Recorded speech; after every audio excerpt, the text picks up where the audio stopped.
यिर्मयाह की किताब उसका 52 अध्याय हम पहले पद से पढ़ेंगे। जब सिदकिय्याह राज करने लगा तब वह 21 वर्ष का था और यरूशलेम में 11 वर्ष तक राज करता रहा।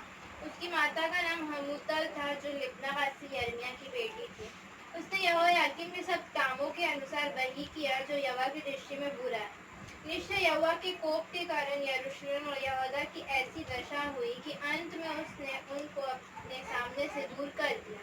सिदकिय्याह ने बाबुल के राजा से बलवा किया। यहाँ पर आप देखें कि जो परमेश्वर की योजनाएं हैं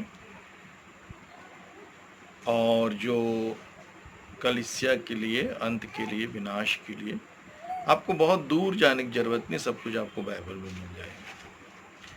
मतलब अलग से आपको कुछ एक्स्ट्रा ज्ञान चाहिए ऐसा नहीं है। बाइबल एक रूट है जो स्वर्ग तक लेके जाती है। यिर्मयाह की किताब को इन दिनों हम लोग पारिवारिक अध्ययन कर रहे हैं और इस पारिवारिक अध्ययन में बहुत से प्रकाशन हमें दोपहर के समय मिले।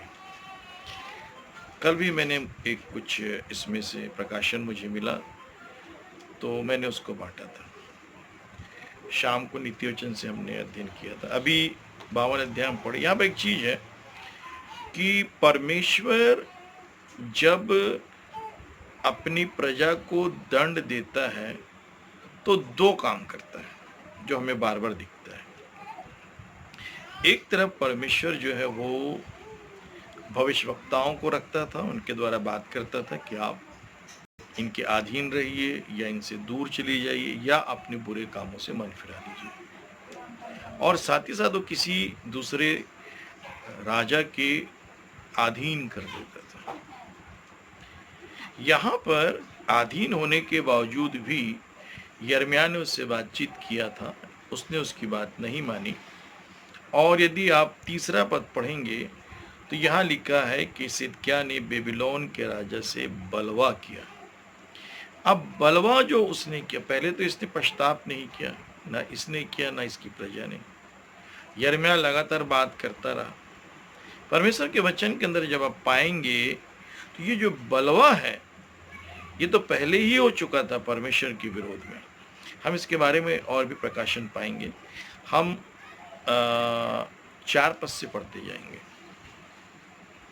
और उसके राज्य के 9वें वर्ष के 10वें महीने के 10वें दिन को बाबुल के राजा नबूकदनेस्सर ने अपनी सारी सेना लेकर यरूशलेम पर चढ़ाई की और उसने उसके पास छावनी करके उसके चारों ओर किला बनाया। यूं नगर घेरा गया और सिदकिय्याह राजा के 11वें वर्ष तक घिरा रहा। चौथे महीने के 9वें दिन से नगर में महंगी यहाँ तक बढ़ गई कि लोगों के लिए कुछ रोटी न रही। तब नगर की शहरपना में दरार की गई और दोनों दीवारों के बीच जो फाटक राजा की बारी के निकट था उससे सब योद्धा भागकर रात ही रात नगर से निकल गए और अराबा का मार्ग लिया। उस समय कसदी लोग नगर को घेरे हुए थे, परंतु उनकी सेना ने राजा का पीछा किया और उसको यरोही के पास के अराबा में जा पकड़ा। तब उसकी सारी सेना उसके पास से तितर बितर हो गई। तब वे राजा को पकड़कर हमाद देश के रिबला में बाबुल के राजा के पास ले गए और वहां उसने उसके दंड की आज्ञा दी। बाबुल के राजा ने सिदकिय्याह के पुत्रों को उसके सामने घात किया और यहूदा यहाँ पर आप देखेंगे कि 9 पद में, तब वे राजा को पकड़कर हमाद देश के रिबला में बेबीलोन के राजा के पास ले गए। वहां उसने उसके दंड की आज्ञा दी। बेबीलोन के राजा ने सिदकिय्याह के पुत्रों को उसके सामने घात किया और यहूदा के सारे हाकिमों को भी रिबला में घात किया। अब देखिए कि उसने पुत्रों को घात किया, सिदकिय्याह राजा के, जो परमेश्वर की प्रजा का राजा था। दूसरी बात आप ध्यान देंगे कि उसने हाकिमों को भी रिबला में नाश किया। पर हम इस बात को पाते हैं कि किस रीति से जब विद्रोह किया उसके बेटों को घात किया। दूसरी बात जो आपको बताना चाहूंगा, हाकिमों को भी घात किया। 11वां पद हम पढ़ देंगे। बेबीलोन के राजा ने सिदकिय्याह की आंखों को फुड़वा डाला और उसको बेड़ियों से जकड़कर बेबीलोन तक ले गया। यहाँ लिखा है बेबीलोन के राजा ने सिदकिय्याह की आंखों को फुड़वा डाला, उसको बेड़ियों से जकड़ कर बेबीलोन तक ले गया और उसको बंदीगृह में डाल दिया। और उसको बंदीगृह में डाल दिया। वह मृत्यु के दिन तक वहीं रहा। और वह मृत्यु के दिन तक वहीं रहा। यहाँ परमेश्वर के वचन में देखते हैं कैसे बलवा करने से विनाश आता है। परमेश्वर ने उसको गुलामी में रखा था और परमेश्वर एक मौका दे रहा था दूसरे राजा की अधीनता में रख कर कि भाई आप बाहर आइए पश्चाताप करके। और यिर्मयाह भविष्यवक्ता के द्वारा भी अपने वचन के द्वारा संदेश दे रहा था। उसका एक ही काम करना था, उनकी राजघराने, उनके लोगों को। लेकिन ये लोग ऐसा नहीं कर रहे थे। इसके विनाश हुआ, पुत्रों को हत्या किया गया, उनका आँख फोड़ा गया, उनको पकड़ी भेड़ियों में जकड़ा गया और वो मृत्यु के दिन तक जेल के अंदर रहा। और आप परमेश्वर के वचन के अंदर आप देखेंगे तो क्या क्या घटनाएं घट रही हैं आपको मिलेंगी। 12-13 पे देख लेंगे हम। फिर उसी वर्ष अर्थात बेबीलोन के राजा नबूकदनेस्सर के राज्य के 19वें वर्ष के 5वें महीने के 10वें दिन को अंगरक्षकों का प्रधान नबूजरदान, जो बेबीलोन के राजा के सम्मुख खड़ा रहता था, यरूशलेम में आया। उसने यहोवा के भवन और राजभवन और यरूशलेम के सब बड़े बड़े घरों को आग लगवा कर फुँकवा दिया।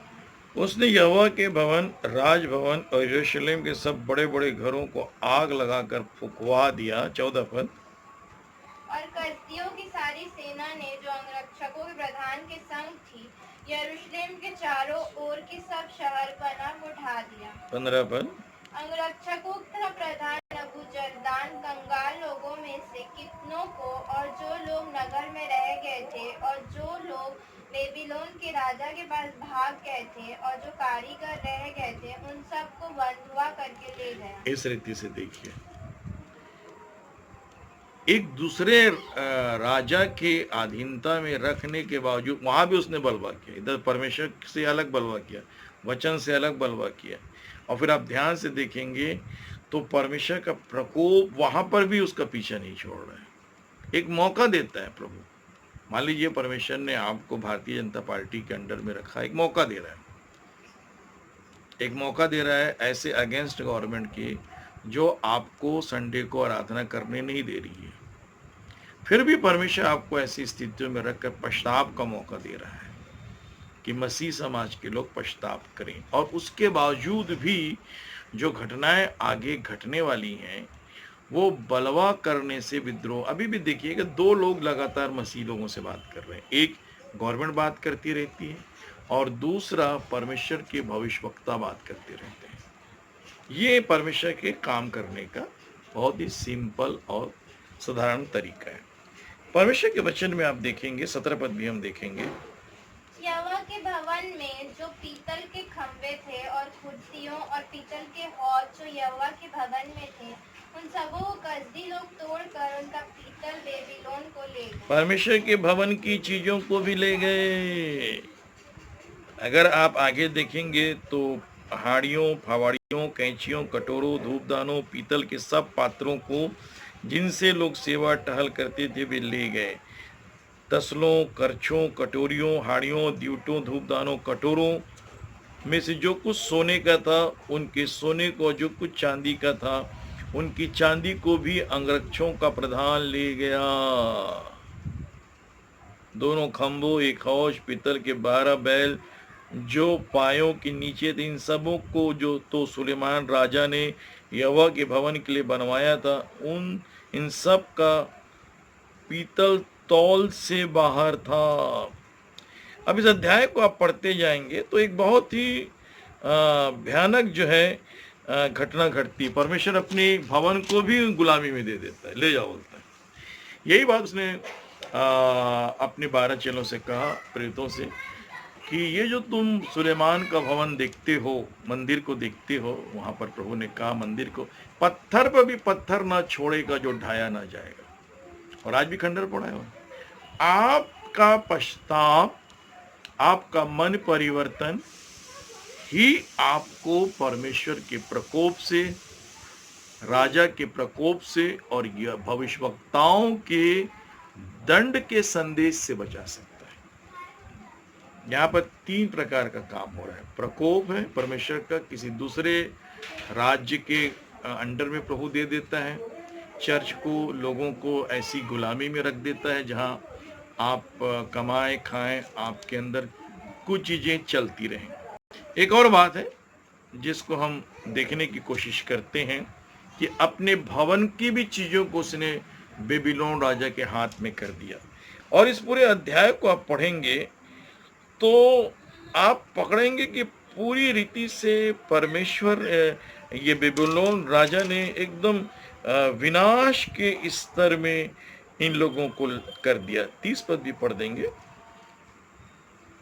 फिर नबूकदनेस्सर के राज्य के 23वें वर्ष में अंगरक्षकों का प्रधान नबूजरदान 745 यहूदी जनों को बंधुए करके ले गया। सब प्राणी मिलकर 4600 हुए। हाँ, यहाँ पर आप परमेश्वर के वचन में देखेंगे कि किस रीति से हजारों की संख्या में लोग बंधुआई में, गुलामी में चले गए। अब हम आगे इस बात को पढ़ेंगे जो यहजकेल की किताब में लिखा है। यहजकेल की पुस्तक में हम आएंगे और एक बड़ी अनोखी और प्यारी बात हम इस बारे में आज देखने जा रहे हैं। परमेश्वर के वचन में लिखा हुआ है, यहजकेल की किताब और उसका 2 अध्याय पहले पद से हम देखेंगे। उसने मुझसे कहा, हे मनुष्य के संतान, अपने पांवों के बल खड़ा हो और मैं तुझसे बातें करूंगा। जैसे ही उसने मुझसे यह कहा, त्यों ही आत्मा ने मुझ में समाकर मुझे पांवों के बल खड़ा कर दिया और जो मुझसे बातें करता था मैंने उसकी सुनी।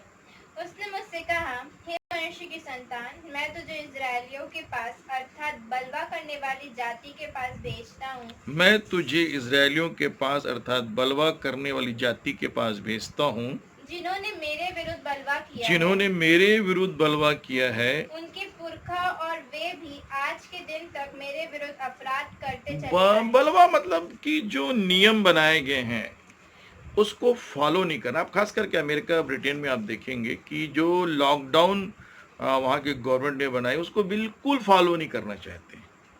मतलब उनकी आत्मा में, उनके दिल में ऐसा भरा है कि बस बहुत धन है और हम स्वतंत्र लोग हैं।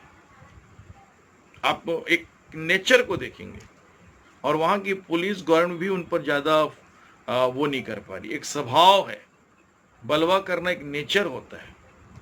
इजरायलियों के अंदर ये नेचर था। ये नेचर मसीह समाज में मतलब कूट कूट के भरा हुआ है कि हमें परमेश्वर के नियम को नहीं मानना है। नियम के बारे में मैं आपसे बात करूंगा। जैसे भौतिक जगत में एक नियम होता है कि आप सड़क में बाईं साइड चलिए, सुबह उठ के आप फ्रेश होइए, स्कूल में टाइम से जाइए, ड्यूटी टाइम से जाइए, गवर्नमेंट का टैक्स बटाइए। सारे रूल नियम जो भौतिक जगत के आप नियम को फॉलो करते हैं, कानून को फॉलो करते हैं, ऐसा ही आध्यात्मिक जगत में भी है। और ये जो आत्मिक जगत है इसके हर चीज के एक नियम होते हैं। मतलब चर्च में एक नियम है, सुबह उठ के रात सोते तक एक आत्मिक नियम है, बाइबल पढ़ना है, प्रेयर करना है। यहाँ तक कि आपको आत्मिक प्रेयर कैसे करना है, आत्मिक आराधना कैसे करना है, आत्मिक बातों में कैसे आगे बढ़ना है, इन परमेश्वर के कलाम वैसे एक नियम होता है। पिता परमेश्वर का स्वर्गीय स्थान, चर्च का स्वर्गीय स्थान, पानी के बपतिस्मे का स्वर्गीय स्थान, प्रभु भोज का स्वर्गीय स्थान, आराधना का स्वर्गीय स्थान का एक नियम है। अब देखेंगे आराधना अगर चालू होती है, लोग आराधना में कभी भी टाइम से नहीं आना चाहते, वो नियमों का उल्लंघन करते हैं। ये बलवा है। और आज का जो संदेश है इसी के ऊपर से है कि बलवा का एक बहुत ही भयानक परमेश्वर का पलटा होता है। आगे हम देखेंगे, 3 पद देखेंगे। उसने मुझसे कहा, हे मनुष्य के संतान, मैं तुझे इजरायलियों के पास अर्थात बलवा करने वाली जाति के पास भेजता हूँ, जिन्होंने मेरे विरुद्ध बलवा किया है। उनके पुरखा और वे भी आज के दिन तक मेरे विरुद्ध अपराध करते चले आए हैं। 4 पद भी हम देखते हैं। इस पीढ़ी के लोग जिनके पास मैं तुझे भेजता हूँ वे निर्लज और हठीले हैं। हाँ, वे निर्लज और हठीले हैं। क्या भयानक शब्द है! निर्लज और क्या है? हठीले हैं। आगे, और तू उनसे कहना, प्रभु यहोवा यूं कहता है, इससे वे जो बलवा करने वाले घराने के हैं, चाहे वे सुने या ना सुने, चाहे सुने या न सुने, तो भी वे इतना जान लेंगे कि हमारे बीच एक भविष्यवक्ता प्रकट हुआ। ये बहुत सुंदर परमेश्वर के संदेश को जो विनाश का है, जो प्रकाशित वाक्य का है, जो मत्ती, मरकुस, लूका, यूहन्ना में लिखा हुआ अंत का विनाश है, परमेश्वर का प्रकोप है। जो पश्चाताप नहीं करते, जो मन नहीं फिराते, उनके ऊपर दंड आएगा, आके रहेगा, चाहे आप उसके लिए कितना भी प्रार्थना करें। कई बार आप भले प्रार्थना करते रहते हैं कि इनका विनाश मत हो, ऐसा वैसा, लेकिन परमेश्वर अपना पलटा लेके रहता है। परमेश्वर जैसे प्रेम करने वाला है, वैसे ही प्रकोप करने वाला, क्रोध करने वाला, न्याय करने वाला और दंड देने वाला परमेश्वर है। ये बात यहजकेल, हमने यिर्मयाह से पढ़ा था, यहजकेल में भी पढ़े हैं, पढ़ेंगे आगे।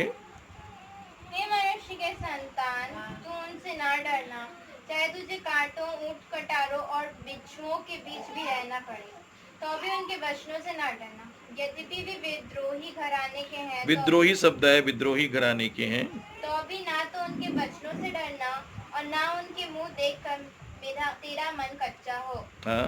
इसलिए चाहे वे सुने या ना सुने, तो भी तू मेरे वचन उनसे कहना, वे तो बड़े विद्रोही, वे तो बड़े बलवई हैं, वे तो बड़े बलवई हैं। जी हाँ। परंतु हे मनुष्य के संतान, जो मैं तुझसे कहता हूँ उसे तू सुन ले। उस विद्रोही 8 से बढ़ो। परमेश्वर के कलाम में हम देखते हैं 8वां पद में, परंतु हे मनुष्य के संतान, जो मैं तुझसे कहता हूँ उसे तू सुन ले। उस बलवई घराने के समान तू भी बलवई न बनना, उस बलवई घराने के समान तू भी बलवई न बनना, जो मैं तुझे देता हूँ उसे मुंह खोल कर खा ले। मैं तुझे देता हूँ, उसे मुंह खोल कर खा ले। तब मैंने दृष्टि की और क्या देखा कि मेरी ओर एक हाथ बढ़ा हुआ है और उसमें एक पुस्तक है। उसको उसने मेरे सामने खोलकर फैलाया और वह दोनों ओर लिखी हुई थी, और जो उसमें लिखा था वे विलाप और शोक और दुख भरे वचन। आपका दंड, आपका न्याय जो है, आप अगर उसको परमेश्वर के कलाम में देखेंगे लिखित रूप में, एक ही चीज बचा सकता है, वो है पश्चाताप और मन का परिवर्तन। एक और वचन हम यशायाह से देखते हैं, फिर हम इस संदेश को समाप्त करेंगे। यशायाह की किताब हम निकालें, उसका 63 अध्याय, और एक प्यारा वचन है बलवा के बारे में, विद्रोह के बारे में, बगावत के बारे में। ये मनुष्य के अंदर पाई जाती है, ये मनुष्य के स्वभाव के अंदर है, नेचर के अंदर है। जैसे आप देखेंगे कि मनुष्य गवर्नमेंट जॉब करता है या प्राइवेट नौकरी करता है, तो वो अचानक बलवा हुक्म कहा जाता है, हड़ताल करता है, हमें ये चाहिए, हमें वो चाहिए, और ये एक बलवा है, ये बलवा करना, परमेश्वर के विरोध में बलवा करना। जो राजा ठहराया गया है बीजेपी गवर्नमेंट, उसके विरोध बलवा करना। जो भविष्यवक्ता ठहराए गए हैं उनको, उनके विरोध में बलवा करना। अगर आपको याद होगा कि प्रभु यीशु मसीह के विरोध में भी यही शास्त्री, फरीसी, महायाजक, इजरायली, यहूदी बलवा किए थे। अधीन जो है, अधीन आपको चर्च बिल्डिंग के अधीन नहीं रहना है, चर्च बिल्डिंग का तो विनाश कर देगा प्रभु, जैसे सुलेमान के मंदिर का विनाश किया। वो अपने नियम और अपने वचन के अधीन में लाता है। सृष्टि भी को भी उसने अपने अधीन रखा है, सूरज, चंद्रमा, तारागण, 3 चीजें, परमेश्वर का वचन, राजा का वचन और भविष्यवक्ताओं का वचन, जो परमेश्वर के वचन के रूप में आता है। बाइबल के रूप में हमारे पास है परमेश्वर का वचन, राजाओं का वचन आपके पास आता रहेगा। उसके बाद भविष्यवक्ता भी अलग से बाइबल से ही परमेश्वर के संदेश को लिखेंगे। चलिए हम 63 के 10 पद को पढ़ेंगे। तो भी उन्होंने बलवा किया तो भी उन्होंने बलवा किया। यहां से आप देखिए परमेश्वर के वचन से जो लिखा हुआ है 9 पद और 10 पद देख लीजिए। उनके सारे संकट में उसने भी कष्ट उठाया और उसके सम्मुख रहने वाले दूत ने उनका उद्धार किया। प्रेम और कोमलता से उसने आप ही उनको छुड़ाया। उसने उन्हें उठाया और प्राचीन काल से सदा उन्हें लिए फिरा। तो भी उन्होंने बलवा किया और उसकी पवित्र आत्मा को खेदित तो भी उन्होंने बलवा किया और उसके पवित्र आत्मा को खेदित किया। इस कारण वह पलटकर उनका शत्रु इस हो कारण गया वह पलटकर उनका शत्रु हो गया और स्वयं उनसे लड़ने स्वयं उनसे क्या करने लग गया? लड़ने। पवित्र आत्मा को खरीदित किया और परमेश्वर से बलवा किया और परमेश्वर पलटकर पवित्र आत्मा पलटकर उनका शत्रु हो गया, उनसे लड़ने लगा। एक और वचन मैं आपको बताऊंगा, समाप्त करूंगा। नीति वचन में हम आएंगे। यहाँ पर हम देखते हैं नीति वचन 24 के 30 पद को, 23 पद को, 21 में लिखा हुआ है, हे मेरे पुत्र, यहोवा और राजा दोनों का भय मानना यहोवा और राजा दोनों का भय मानना और बलवा करने वालों के साथ न मिलना। हाँ, बलवा करने वालों के साथ ना मिलना। आगे हम देखते हैं परमेश्वर के वचन में, क्योंकि उन पर विपत्ति अचानक आ पड़ेगी क्योंकि विपत्ति उन पर अचानक आ पड़ेगी। और दोनों की ओर से आने वाली आपत्ति को कौन जानता। हाँ, बड़ा भयानक चीज है। तो परमेश्वर के वचन में अगर आप यहाँ पर देखते हैं तो इस बात को पाएंगे कि दोनों ओर से आने वाली आपत्ति को कौन जानता। यहोवा और राजा दोनों का क्या मानना? भय मानना। अभी राजा जो शब्द है इस पर आप थोड़ा ध्यान रखेंगे और जो परमेश्वर यहोवा है उस पर भी आप ध्यान रखेंगे। ये बड़ा प्यारा और बहुत ही खूबसूरत बातें यहाँ पर बताई गई हैं। तो जो भविष्यवक्ता है, जो राजा है और जो परमेश्वर का वचन, ये तीन चीज आपसे बात करते रहेगा। पश्चाताप और मन परिवर्तन आपको परमेश्वर के प्रकोप से, राजा के प्रकोप से और भविष्यवक्ताओं के द्वारा दिए जाने वाले न्याय के वचन से बचाकर स्वर्ग में अनंत जीवन दे सकता है, रख सकता है। प्रभु हम सबको आशीष दे।